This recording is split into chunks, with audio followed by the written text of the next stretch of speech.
Bonjour à tous et bienvenue sur boursicoté.com pour cette nouvelle analyse technique du CAC 40 en clôture et donc suite à une ouverture sur un gap haussier qui matérialise la cassure que nous avions eue hier, le CAC 40 est revenu ici chercher l'ancienne zone de résistance comme support avant de se stabiliser en légère baisse puisque le CAC 40 donc clôture à 5535,26.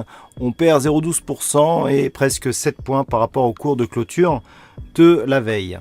Donc cette clôture est baissière après une ouverture ici sur un gap qui a été comblé, mais on peut constater quand même qu'il y a toujours une succession ici de points bas et de points hauts qui se fait d'une manière croissante, ce qui laisse, je dirais, le statut de dynamique haussière à ce mouvement court terme malgré la baisse du jour.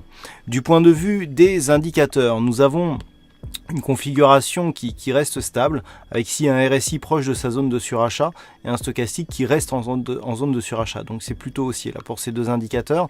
Par contre le MACD qui commençait à se retourner à la hausse hier, invalide en repassant à la baisse. Donc ça par contre ce n'est pas un très bon signe. Les volumes restent légèrement supérieurs à la moyenne avec une hausse de la volatilité. Alors par rapport à cette configuration, on voit à part le MACD, on n'a pas de grande évolution dans l'évolution des indicateurs techniques. Ce qu'il faut retenir, c'est donc cette ouverture sur gap haussier comblée, mais qui revient ici chercher l'ancienne zone de résistance comme support.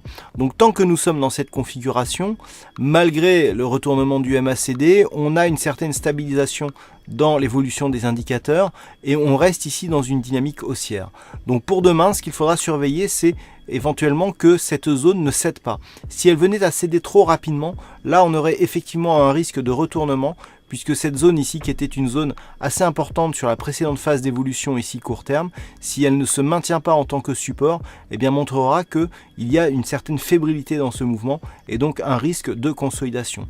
Attention aussi, lorsque nous avons ici des mouvements haussiers, l'apparition d'une première bougie rouge est un signal qui peut lancer un signal de retournement et de consolidation, surtout après l'ouverture ici sur un gap haussier, puisqu'en fait on avait une forte dynamique donc dès l'ouverture mais qui n'a pas tenu et pour le coup on clôture ici en baisse. Donc pour demain à surveiller donc cette zone des 5523 points, si elle était cassée à la baisse d'une manière significative, on pourrait avoir des signaux de retournement assez importants, sachant que l'objectif ici se situe toujours sur un possible retour ici sur les 5574 points. Sachez toutefois que en réintégrant les dividendes donc, qui sont versés sur le CAC et qui réduisent sa valorisation, nous sommes sur des nouveaux points hauts historiques sur le CAC 40 comme sur de nombreux indices. Voilà donc à surveiller pour demain, éventuellement les 5523 points. Alors aujourd'hui en termes de statistiques, nous avons une probabilité plutôt baissière à partir du niveau d'ouverture, puisque selon la configuration actuelle et donc en tenant compte du gap et de la phase de baisse, on a une probabilité qui s'est inversée à près de 58% de probabilité baissière, donc à partir du niveau d'ouverture. Et puis en ce qui concerne donc l'évolution ultérieure, vous aurez tous les résultats après donc la clôture des marchés US, l'évolution des statistiques n'étant pas assez avancée pour vous donner une première estimation. Voilà donc pour cette analyse, passez une bonne soirée, on se retrouve dès demain pour d'autres analyses techniques toujours sur le site boursicoté.com.